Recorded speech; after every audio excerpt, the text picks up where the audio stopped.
Здравствуйте, дорогие друзья! Сегодня у нас 18 декабря, понедельник, как всегда, последние новости на этот час.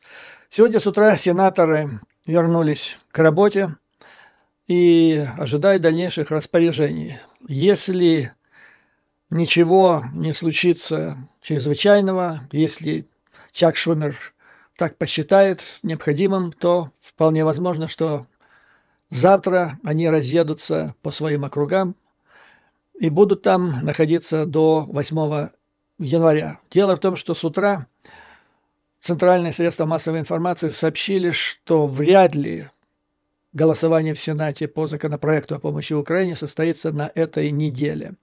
Это плохая новость, безусловно. Но в этой плохой новости есть и позитивные нотки, которые я слышу. Они заключаются в том, что в утечках информации или в комментариях сенаторов, которые в изобилии имели место вчера на различных каналах американского телевидения, исчезли истерические нотки, типа «да если вы не пойдете на уступки, как это республиканцы говорили, то все, никакой помощи Украине не будет» и так далее. То есть разговор перешел в деловое, конструктивное русло. То есть понятно, что люди работают на результат, который должен последовать. И идет согласование, последних фактических деталей, фактов. В принципе, документ, над которым работала согласительная группа, так сказать, рамочное соглашение, мог бы быть готов уже сегодня или завтра.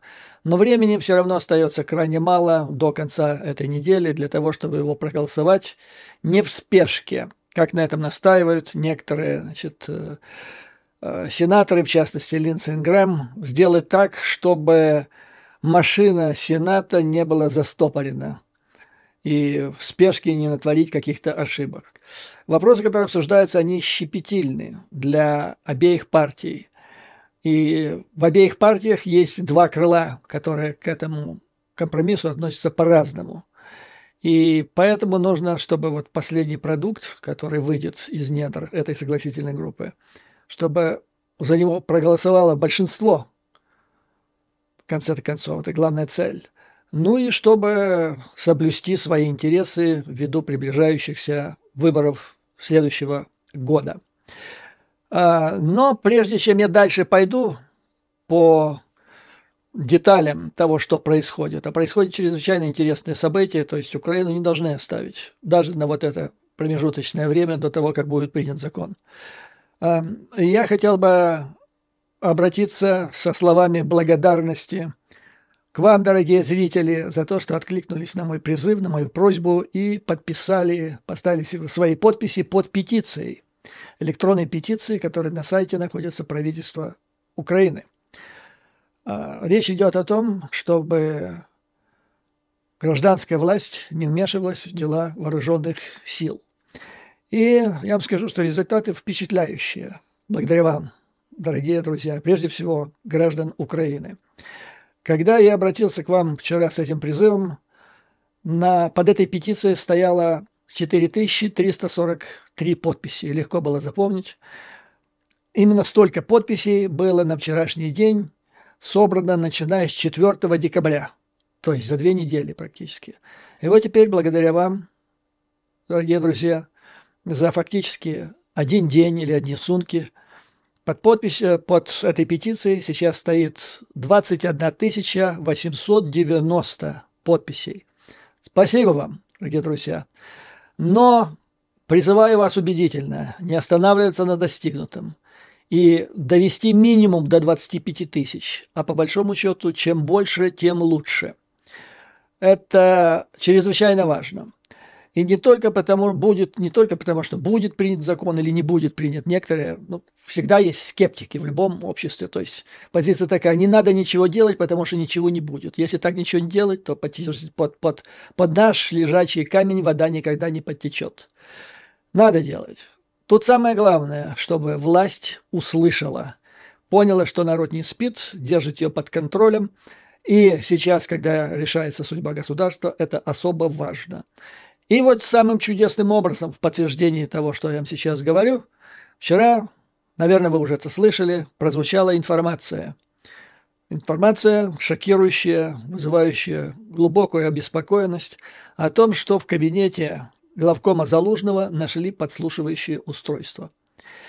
Причем, как говорится в украинских СМИ, которые ссылались не на представителей украинских спецслужб, в обязанности которых входит следить, чтобы у генерала Залужного и вообще в кабинетах власти и управления Украины не было таких жучков, а из, видимо, военных, то есть из военнослужащих ВСУ, которые нашли эту прослушку. Так вот, там говорится о том, что компоненты этого устройства не поддаются идентификации на предмет, кому они принадлежат.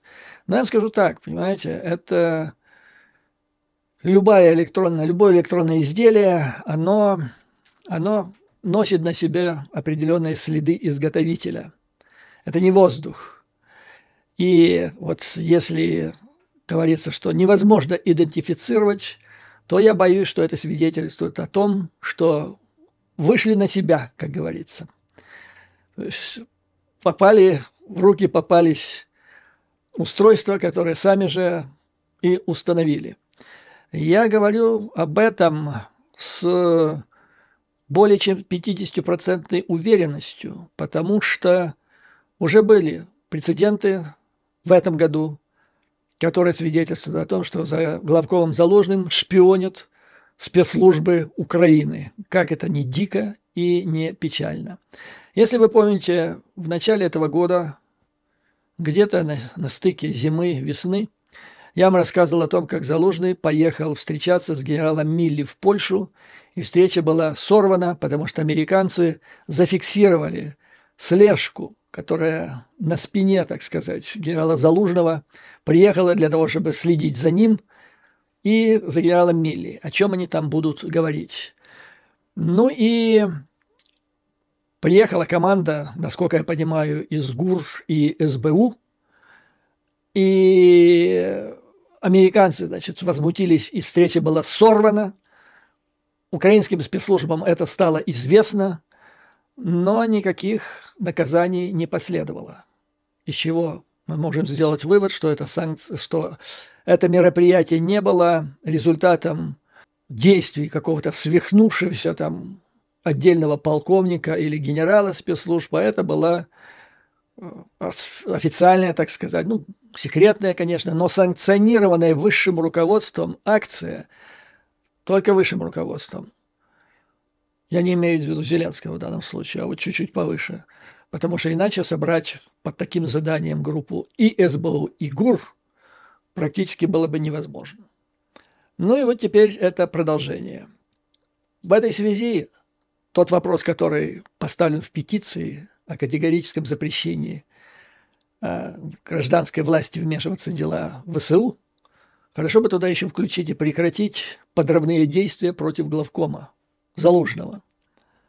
Она чрезвычайно актуальна. Как говорится, это устройство передано на экспертизу. Будем посмотреть, что из этого выйдет. Я сомневаюсь, что что-либо выйдет. Потому что вот это слово, что невозможно идентифицировать, оно дорогого стоит. Причем как-то так хитро описали, что за устройство. Устройство для считывания информации. Но оно, как надо понимать, не накапливало эту информацию. То есть там не было жесткого диска, типа, который бы ее накапливал в самом устройстве. И не передавало никуда. То есть это какое-то интересное пассивное устройство, микрофон, или что-то в этом роде, и потом срисовывание информации, считывание информации. Что такое считывание? Это ксерокс или что? Потому что обычно употребляется слово «снятие информации». Такое более широкое. Тут может быть трудные тонкости перевода. Посмотрим. Но в этой связи, дорогие друзья, прошу вас, не поленитесь. И кто не поставил еще, поставьте свои подписи. Это чрезвычайно важный вопрос национальной безопасности страны. Потому что единственный некоррумпированный, профессиональный орган государства или его ветвь, или инструмент его вооруженной силы, на котором фактически висит существование Украины в эти дни, он нуждается в вашей защите. А вот ваше внимание, ваш месседж через эту петицию власти «Мы за вами следим», мы за вами присматриваем, он сейчас чрезвычайно важен. Дальше в следующем видео я вам расскажу, и вы поймете, насколько он важен. Возможно, вы даже не представляете. Вчера же в некоторых каналах украинских я услышал новость о том, что внутренняя служба аудита Министерства обороны вскрыла на этот раз пропажу. Ну, под пропажей имеется в виду, наверное, это застенчивое обозначение кражи, казнократства, расхищения. Около 10 миллиардов гривен. 10 миллиардов гривен – это чудовищная сумма. Это где-то так, я не знаю сейчас, какой точный курс гривны, но это где-то между 250 и 300 миллионов долларов, которых так сейчас не хватает для ВСУ. Сколько на них снарядов можно было пустить? Если вы вспомните, последняя помощь американцев составляла $200, а тут вот более того. Но тут радует что? Что это внутренняя служба аудита нашла. Там не ФБР, не какая-то там НАБУ или еще что-нибудь, СБУ, а вот изнутри нашли. Но, с другой стороны, беспокоит, что несмотря ни на что, мародер продолжает работу. Но это вот о чем я говорю. Это болезнь, которая сродни наркомании, которую остановить можно только в результате кончины виновного или же за решеткой. И то, если есть деньги, то за решетку, наверное, тоже будет трудно с этим делом справиться. Короче говоря, это та болезнь, которую лечить нужно кардинальными методами. То есть это так вдуматься. Всю страну трясет, полмира трясет в связи с тем, что помощь типа подходит к концу. А есть люди, которые продолжают свою работу. Ну и интересно еще одну деталь. Значит, я увидел. Сейчас, значит, те, которые уже были, те коррупционеры-мародеры, которые были засвечены в этом деле, то есть не то, что засвечены, а которые были фактически изобличены в участии в этих грязных делах, теперь через Россию, через российские спецслужбы их обеливают. Я имею в виду прежде всего Леху Золотого Яйцо, который также известен под фамилией Резников, бывший министр обороны. И вот недавно BBC, если вы слышали, распространила информацию о том, что якобы российские тролли и боты в социальных сетях распространяли злостную информацию о Резникове, о том, что где-то там есть его имущество, дворцы, там яхты, там, сям и так далее. А потом оказалось, что этого ничего нету. А распространили российские. Значит, он честный человек, поскольку против него российские спецслужбы клыбещут. Так вот я скажу все наоборот. BBC как-то так странно расслабилась и потеряла квалификацию после Холодной войны. Совсем все иначе.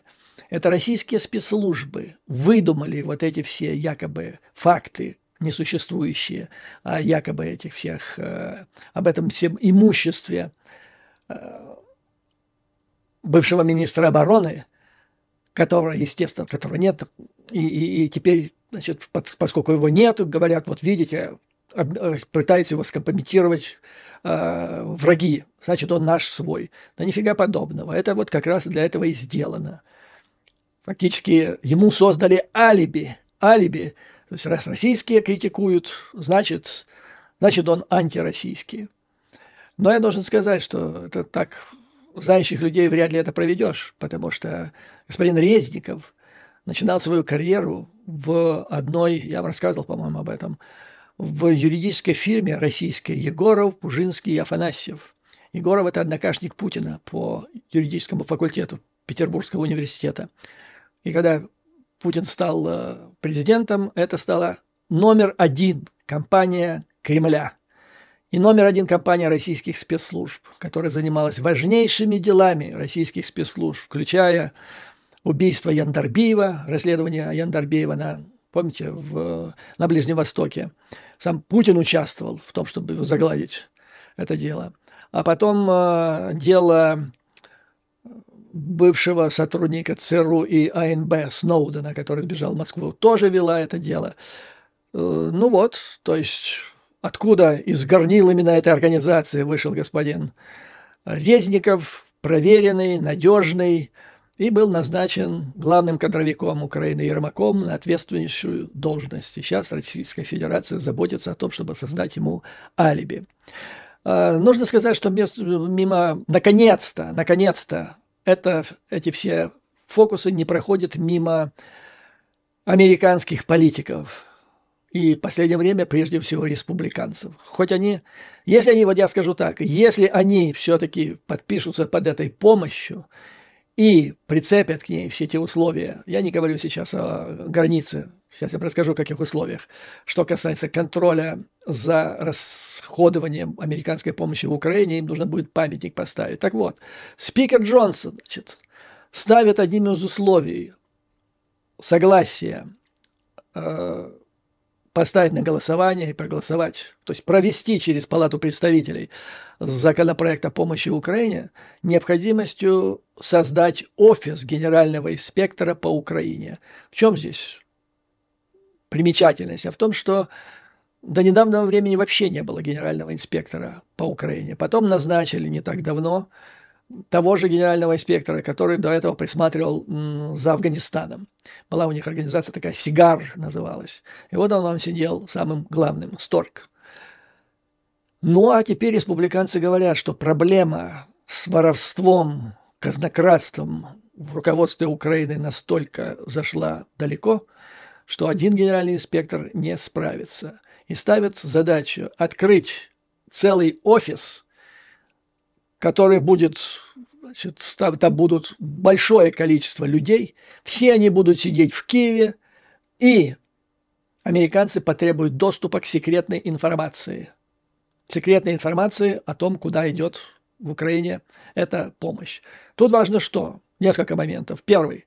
То, что они будут все время там сидеть, потому что сейчас у них ротация происходит, в посольстве в частности. Неделю они сидят, 2 недели они отдыхают. Работать эффективно, особенно что касается проверки, разных проверок, контрразведки, это практически невозможно. Абсолютно невозможно. Поэтому надо там сидеть на постоянной основе. Это первое дело. Второе, что касается информации. Коррумпированная власть, она хитра.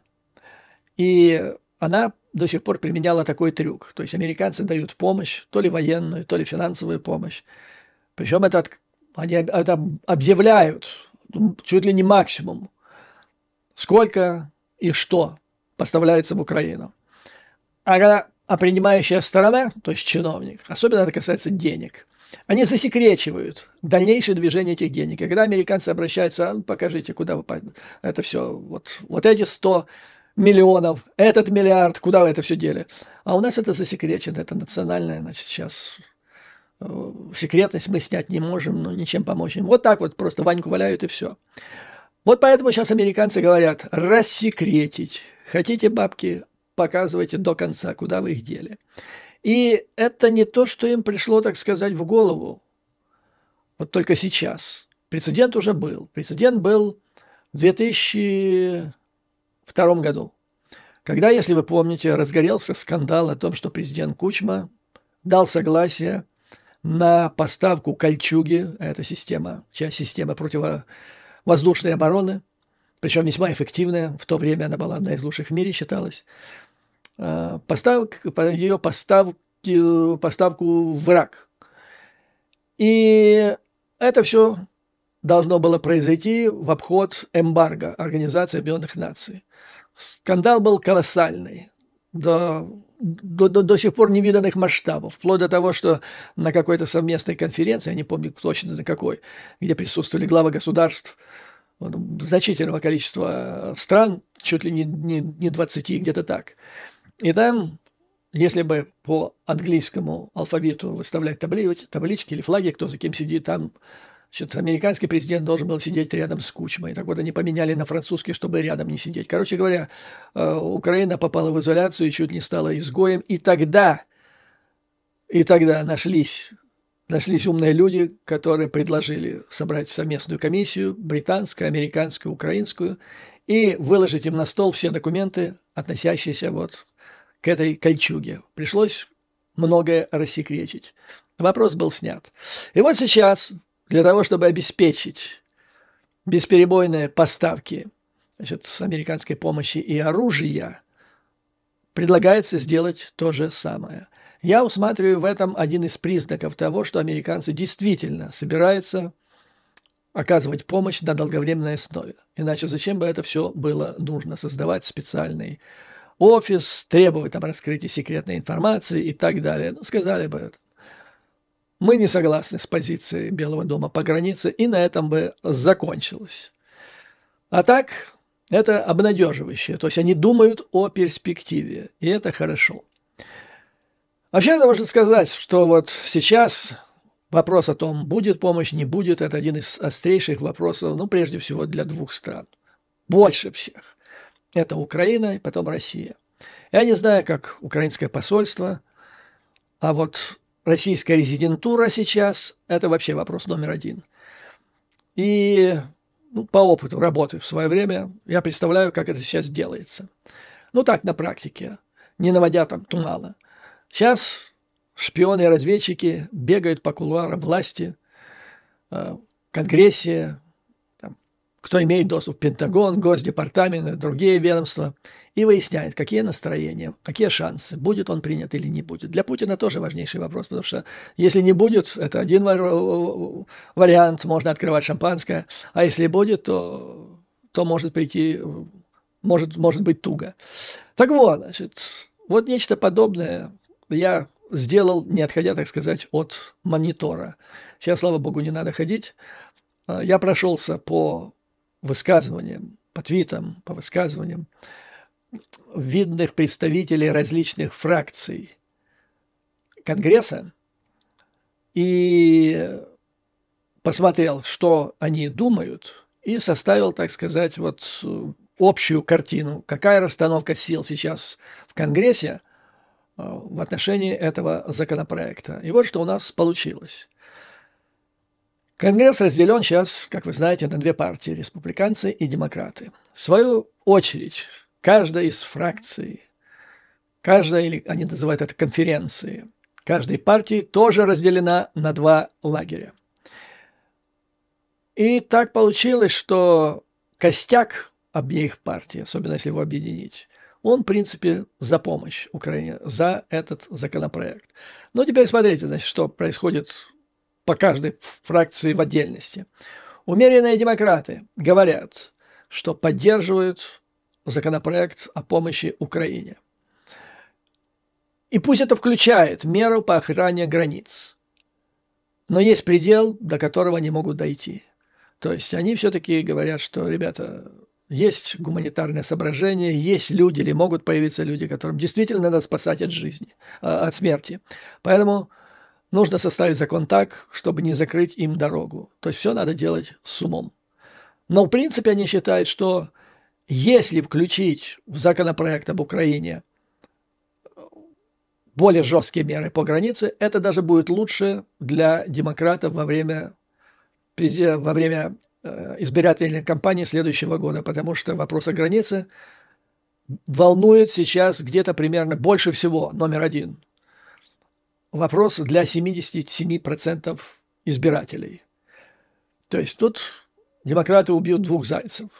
И помощь Украине за что? Их электорат выступает. Ну, плюс еще умеренных привлекут к себе за гибкую и разумную позицию по границе. Но есть так называемые прогрессивные демократы. Ну, по большому счету, это левое крыло демократической партии, для которой граница – это святое.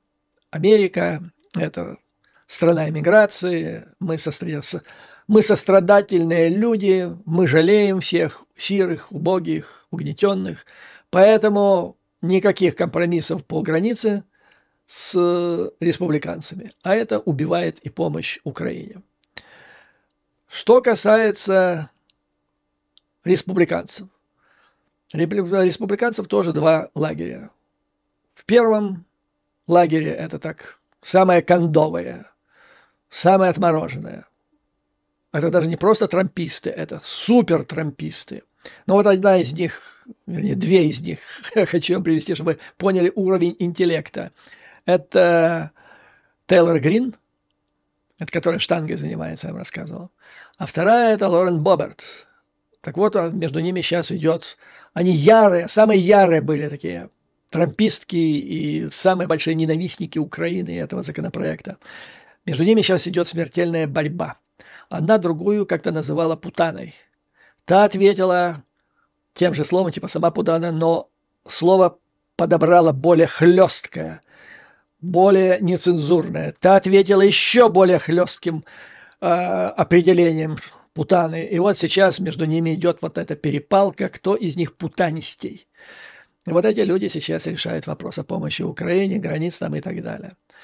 Ну и остальная часть вот этих отмороженных, они не признают ничего, кроме трамповского закона, как его называют, это HR2, который, как говорят, практически полностью закроет границу. То есть с ними там ловить нечего.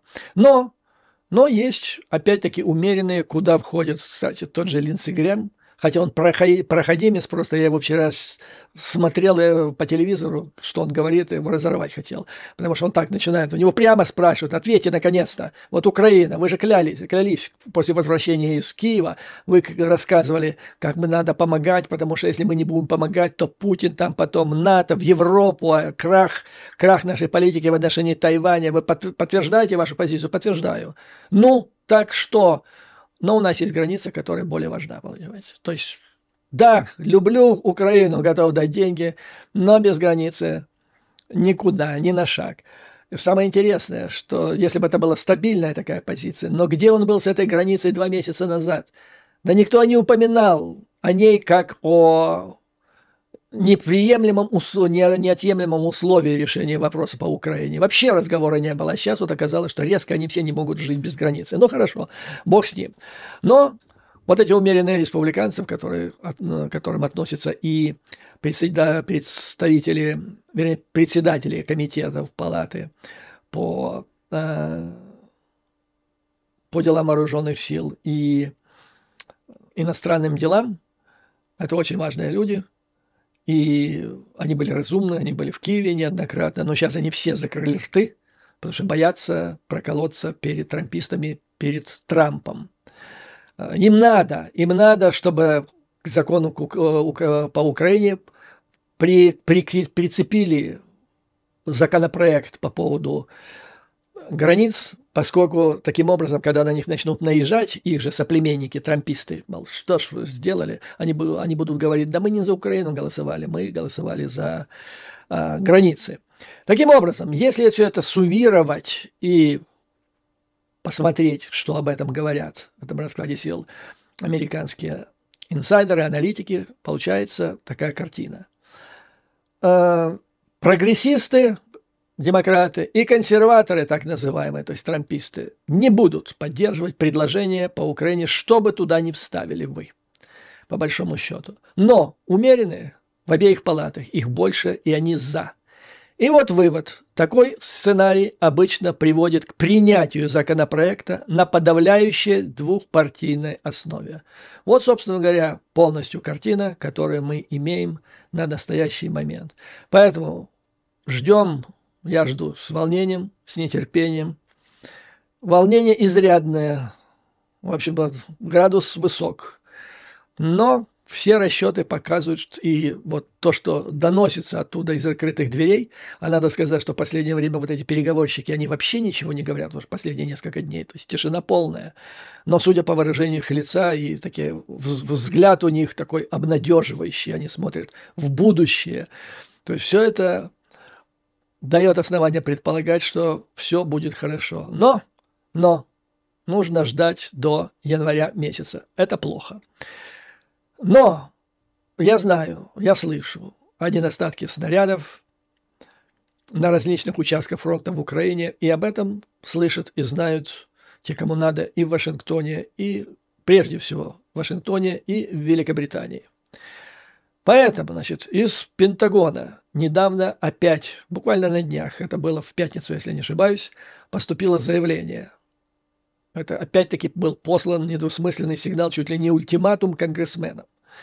Было сказано, что если не будет принято в ближайшее время, имелось в виду даже начало следующего года, то есть январь месяц, не будет принято решение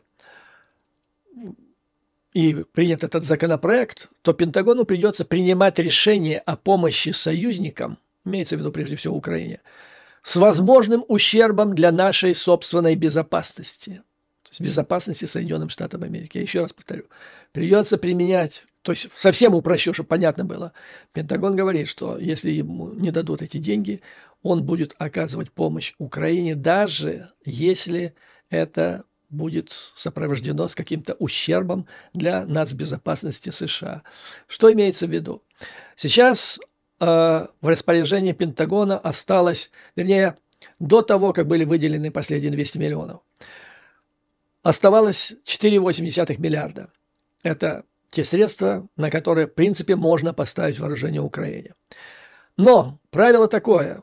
Ты поставил, то есть ты изъял из арсеналов Пентагона, и у тебя должны быть деньги, чтобы такое же количество произвести, вернуть обратно, чтобы потом оттуда же можно было поставлять опять же Украине. То есть должен быть неприкосновенный запас. Ниже уровня он не должен определенного опускаться. Так вот, на возмещение тех снарядов, допустим, которые будут поставлены, для их поставки есть 4,8, ну сейчас 4,6 миллиарда. А вот для их воспроизводства и пополнения запасов там уже меньше миллиарда. Таким образом, реально в распоряжении Пентагона имеется вот эти, надо вот по этим считать, там то ли 800, то ли 600 миллионов осталось. И вот, значит, вот это высказывание представителей Пентагона свидетельствует о том, что если денег не будет, то они будут поставлять в рамках, ну, для начала будем считать вот эти 4,6 миллиарда, не восполняя эти запасы. Это, в принципе, плохо для безопасности США, ну, относительно плохо, потому что, в принципе, меньше НЗ, чем должно быть. И потом, неоткуда будет брать для новых поставок. То есть это нехорошо для безопасности Соединенных Штатов Америки, но что делать, говорит Пентагон, придите в себя, мы не можем это так вот просто взять и бросить страну. Пообещав ей столько, рассказав, что стоит на кону, так что решайте. Вот так, то есть с боеприпасами, по идее, вот на оставшийся до принятия законопроекта Конгрессом срок перебоев особых быть не должно. Хотя, понятно, трудности, потому что пытается дотянуть до последнего, по сусекам уже, можно сказать, скребут. Ведется работа и по другому направлению. Помните, когда я вам рассказывал о том, что американский известный лоер, юрист с мировым именем, разработал на 84 страницах юридическое обоснование с точки зрения американского международного права о том, что нужно использовать замороженные активы российского Центробанка, которых около 350 миллиардов, для Украины. Большинство из них в Европе, 300 миллиардов. И в Европе это обсуждали с тем, чтобы их использовать для, прежде всего, восстановления, экономического восстановления Украины после победы, после окончания войны, которая оценивается примерно сейчас в 1 триллион, что в 5 раз больше, чем валовой национальный продукт Украины до агрессии. Ну и, как стало известно, в газете Financial Times в последние недели произошло ускорение событий в этой области. В рамках G7 ведутся интенсивные переговоры о том, что надо побыстрее решать этот вопрос. Каким образом будет решаться этот вопрос? Вернее, уже решается. Сейчас эти активы заморожены. Для начала их нужно арестовать, а потом уже арестованные можно передавать. Это первый вопрос. Второй вопрос.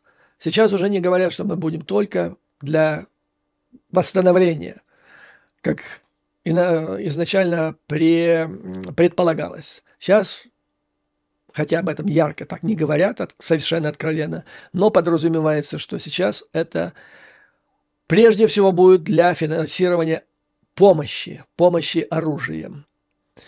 Ну и предполагается, что этот вопрос, в принципе, должен быть решен до февраля месяца, когда произойдет очередная встреча G7, для того, чтобы полностью его формализовать. И, как говорится, значит, вот эта усиливающаяся активность работы по этому вопросу в рамках G7, она объясняется вот теми трудностями, которые возникли в Конгрессе с выделением 61 миллиарда долларов, а также вот совсем недавней неудачей в рамках ЕС, когда Орбан ветировал поставку, там, по-моему, 50 миллиардов долларов на помощь Украине. То есть речь идет о том, чтобы как можно быстрее арестовать эти деньги и начать приобретение оружия и поставки ее из этих сумм. Ну и надо сказать, что большую роль играет, конечно, как всегда, правительство Великобритании вместе с Соединенными Штатами, потому что, как отмечает Financial Times, в последние недели Соединенные Штаты в частном порядке заняли более жесткую позицию, утверждая в комитетах G7, что есть путь конфискации для ареста этих активов в соответствии с международным правом. Кавычки закрываются, вам добавляю, вот в связи с тем документом на 84 страницах, о котором я вам в свое время рассказывал. Речь идет о чем принципиально? Россия злодейски нарушила международное право, она должна понести наказание, в том числе материальное, финансовое. Ее суверенные активы за это должны быть арестованы в качестве контрмеры для того, чтобы наказать агрессора и, с другой стороны, побудить его прекратить агрессию. Вот это говорится в документе правительства США, который был представлен на последнюю встречу экспертов этой группы совсем недавно. Ну и речь в этом документе также идет о том, что осталось совсем немного времени. В этой связи лорд Камерон выступил в Палате представителей и сказал, что между Великобританией и Соединенными Штатами есть договоренность. Даже если все остальные страны G7 выступят против этой меры, тогда Великобритания, Соединенные Штаты будут вдвоем, вопреки, сами примут решение и сами начнут это осуществлять. По его словам, чрезвычайные меры требуют чрезвычайные времена требуют чрезвычайных мер. И он сказал, что правительство Его Величества настойчиво продвигает это предложение в рамках ЕС. Почему европейские страны некоторые выступают, а среди них больше всего выступает Германия, Франция и Бельгия? По их мнению или по их утверждению, это может нанести сильный удар по доверию инвесторов, потому что они могут уйти из активов евро и доллар, если окажется, что евро и доллар уже не являются совершенно, абсолютно надежными активами. Если их можно так вот взять и арестовать, значит, надо бежать куда-то иначе. На это Камерон ответил, что те инвесторы, которых мог испугать этот вопрос, они уже приняли соответствующие действия, они не стали заметными на международных валютных рынках, то есть не было никаких паник, никаких резких движений, поэтому нечего его и опасаться, никакого охлаждающего воздействия на инвестиции эта мера не приведет. Ну и подчеркивается, что очень важно при принятии этого решения соблюдать все нормы международного права. И вот над этим сейчас ведется самая сложная работа. Там подчищается каждое слово, каждая запятая, чтобы не дать возможность агрессору потом кричать, что его наказали в нарушении всех и всяческих норм. Как сказал один из дипломатов ЕС, подводя итоги тому, что сейчас происходит, нам нужно найти способ доставить деньги в Украину в любой форме. Все больше и больше стран указывает на активы и удивляется, почему они там до сих пор лежат, почему они не в Украине. И вот, я вам в самом начале рассказывал о высказываниях спикера Майкла Джонсона о том, что надо создавать офис генерального инспектора с требованием доступа к секретным документам. Это говорит о том, что деньги должны прийти. Иначе, повторяю, они бы не стали создавать эти все офисы и выдвигать все эти требования, как воздушные замки, которые на практике ничему не приведут. Практика есть, как я вам сказал, это вот рассекречивание, в частности, документов по Кольчуге в 2002 году. На этом, дорогие друзья, позвольте закончить первую часть моего сегодняшнего видео. Я надолго с вами не прощаюсь. Во второй части я вам расскажу удивительную историю о новой совершенно характеристике войны 21 века. Это история о том, как можно потерять армию, которая будет разбита в пух и прах, потерять массу тяжелой бронетехники, потерять почти всю сухопутную армию и в то же время предвкушать победу, имея на это серьезное основание. Я надолго с вами не прощаюсь. До скорой встречи.